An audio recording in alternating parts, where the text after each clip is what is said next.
If you don't give your wife attention, positive attention, someone or something else will, for better or for worse.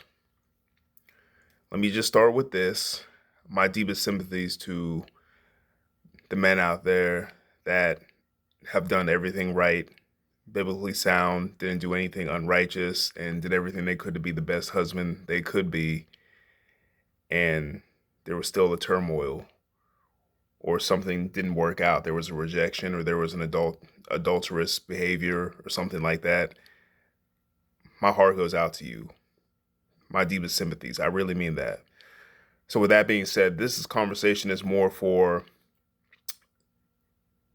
the man, the husband that has a good thing going on and doesn't have the self awareness to realize it.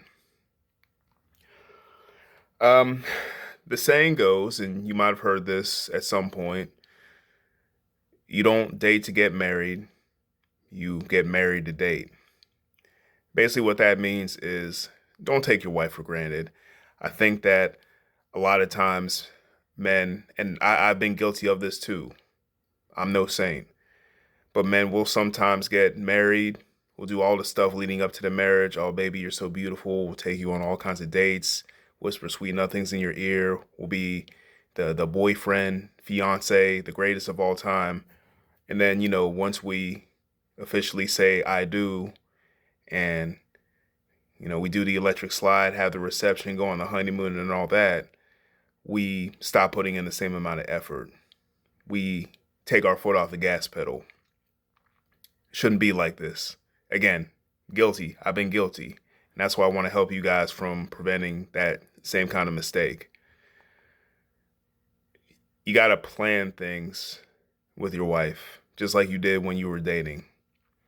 It can be a little tougher when there's kids in the fold or you've been together for some years and maybe there's some career things going on, but you have to make plans. You got to plan dates, even if it's simple ones, even if the date is as simple as we sit at home and watch a movie and eat ice cream together. You have to plan intimacy if you have to. Don't wait for it to just be a spur of the moment for you to be intimate in the bedroom. Actually show signs of affection, kissing, hugging. And I know everybody has different levels of how they like to display affection. Some people more publicly. I'm a more affectionate person towards my wife. You might not be that kind of person, but even something as simple as not being afraid to hold hands or to put your arm around her when you're sitting and watching a movie at the theater. Things like that. Saying I love you more than just on the day that you got married. That can be taken for granted. You might have some sort of deep emotional thing where you don't say I love you enough or at all. It's really basic stuff. Oh, I want to add on top of that, looking good for her. I talk in another video about being fit, being healthy, because you want to be attractive and visually pleasing to your wife, as well as emotionally and psychologically pleasing to her. You want to do nice things for her just because. You don't have to be like those commercials where they the guy buys his wife a truck or a car and puts a big bow on it, which I don't even know how that happens. Does anyone know where these giant bows come from? And who's out here buying somebody, a Mercedes? I certainly don't have that kind of money. Yeah, if anyone knows the giant bow company, I guess send it to me just out of general interest. But let me not go off on a tangent here.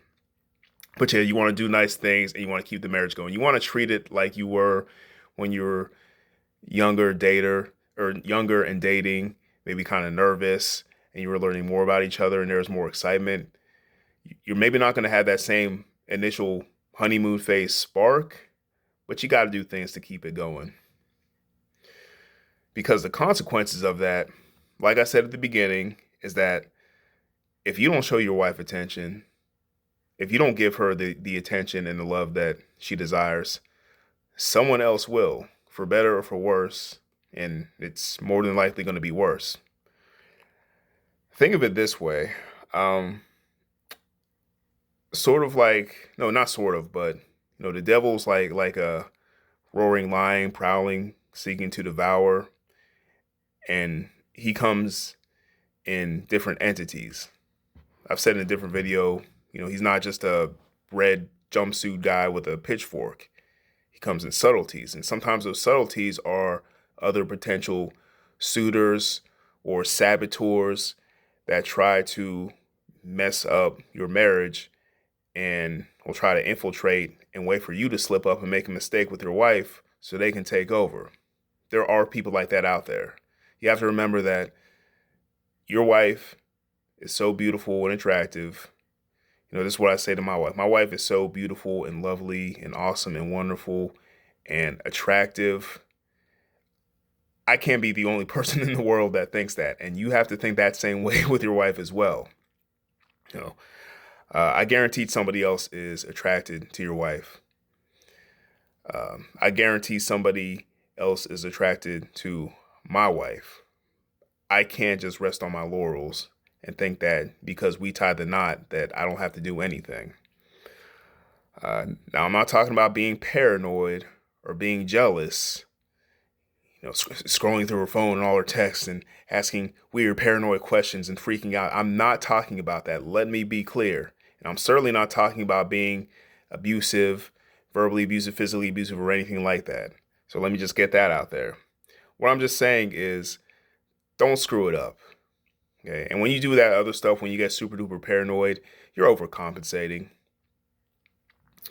But yeah, there are other potential suitors out there. And they can come in many different forms. Just a few examples that I scribbled down here. It might be an old flame, an old high school crush that hasn't got over the one that got away. It might be a nosy or overly flirtatious coworker. Yeah, you got to watch that, especially if you work in different places or different jurisdictions. You got to watch that, that guy that, wants, we're just having a few of us meeting after work for a happy hour, or, we're meeting out for lunch or something like that. You got to watch stuff like that. The creepy neighbor, the nosy neighbor. You got to watch out for that person as well.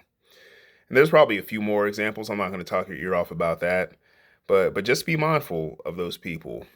Hopefully you have a strong enough sense of trust that your wife can go to a work lunch or something like that, and you're not sitting there biting your nails, freaking out, or you're not getting aggressive about to punch somebody because she went to something at Applebee's. But just pay attention to the context. If she's getting too many texts or DMs or shout outs or calls or whatever from some random guy, and it doesn't seem like it's strictly about business, just keep your eyes and ears open. And in those situations, you got to be ready to firmly say no to whoever that person is, whatever that situation is. You got to say straight up to your wife, I don't trust so-and-so. I don't like you being around so-and-so. Again, I'm not talking about being overly paranoid. Like your wife can never talk to another male on the face of the earth again. You know what I mean. Read the room, pay attention to the context. But if something weird and fishy is going on, seems like somebody's getting too close or getting a little too nosy, pay attention.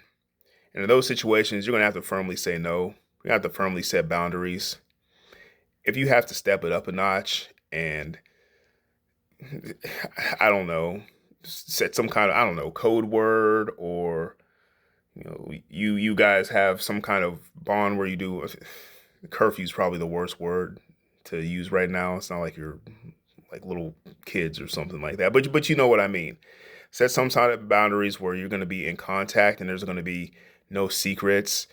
Don't even give the appearance of sin. The Bible does say that. You might not be doing anything wrong or illegitimate or, anything that can be written down as such, but you don't even want to give the appearance. So if you think you're going to be in a situation where, okay, something strange might happen, nip it in the bud, set boundaries, say no if it just seems obvious that something fishy or weird is going on, especially when there's things like alcohol involved or things of that nature.